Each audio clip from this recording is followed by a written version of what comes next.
Salam sejahtera dan selamat datang ke To Do My Channel. Sila subscribe dan like pada channel ini.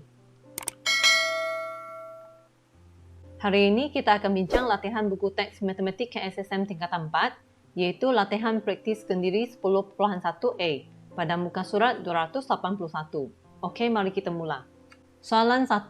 Apakah yang dimaksudkan dengan pengurusan kewangan? Jawapannya, pengurusan kewangan merupakan suatu proses yang melibatkan pengurusan wang daripada sumber pendapatan terhadap simpanan, perbelanjaan, perlindungan dan pelaburan. Soalan 2. Jelaskan proses pengurusan kewangan. Jawapannya, proses pengurusan kewangan terdiri daripada menetapkan matlamat, menilai kedudukan kewangan, mewujudkan pelan kewangan, melaksanakan pelan kewangan, dan mengkaji semula dan menyemak kemajuan. Soalan 3. Apakah kepentingan menetapkan matlamat kewangan?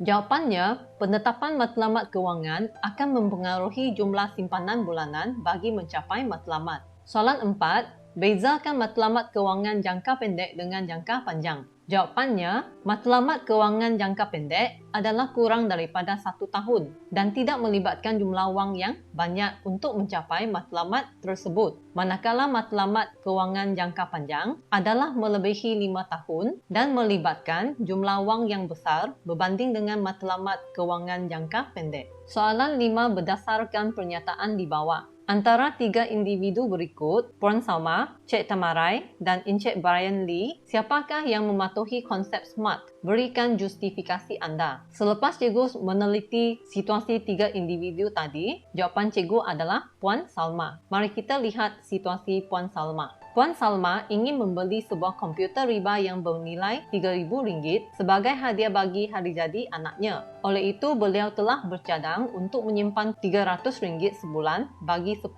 bulan. Jawapannya, Puan Salma mengamalkan konsep matlamat kewangan SMART, iaitu spesifik. Beliau perlu menyimpan sebanyak RM3,000 untuk membeli komputer riba dengan simpanan bulanan sebanyak RM300, dan ini adalah bukan sukar untuk mencapai matlamat tersebut dengan jumlah pendapatan Puan Salma yang diperolehi yang bersifat realistik dengan simpanan sebanyak RM300 untuk tempoh masa 10 bulan. Sekarang cikgu akan membuat penjelasan tambahan kenapa Cik Tamarai dengan Encik Brian Lee tidak menggunakan konsep SMART. Situasi Cik Tamarai seorang guru yang berpendapatan RM3,000 ingin mendirikan rumah tangga dalam masa 2 tahun. Anggaran perbelanjaan perkahwinan berjumlah RM30,000. Oleh itu, beliau ingin menyimpan sebanyak RM1,000 sebulan bagi jangka masa 2 tahun. Selain itu, beliau juga ingin membuat pinjaman untuk perbelanjaan perkahwinan. Sebab cikgu tidak menerima Cik Tamarai adalah beliau tidak mengamalkan konsep matlamat kewangan SMART. Beliau mempunyai matlamat kewangan yang khusus dan boleh diukur. Namun, dengan menyimpan RM1,000 sebulan ataupun 1/3 daripada gajinya, beliau masih tidak dapat mencapai matlamatnya itu dan beliau terpaksa membuat pinjaman. Ini bermaksud beliau perlu berhutang untuk mencapai matlamatnya.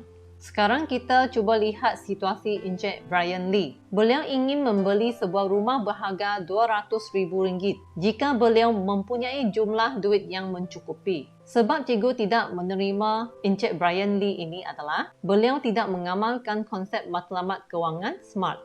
Walaupun beliau mempunyai matlamat kewangan yang khusus, namun beliau tidak merancang perkara seperti berikut. Pertama, measurable. Berapakah wang pendahuluan yang diperlukan? Kedua, attainable. Berapakah simpanan bulanan yang diperlukan untuk wang pendahuluannya?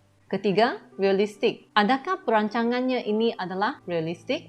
Terakhir, time bound. Berapakah tempoh simpanan bulanan yang perlu beliau rancangkan? Sebenarnya, kita hanya perlu tulis satu jawapan saja untuk soalan ini, iaitu jawapan untuk Puan Salma. Penerangan cikgu terhadap Cik Tamarai dengan Encik Brian Lee hanya supaya kamu faham kenapa mereka tidak diterima.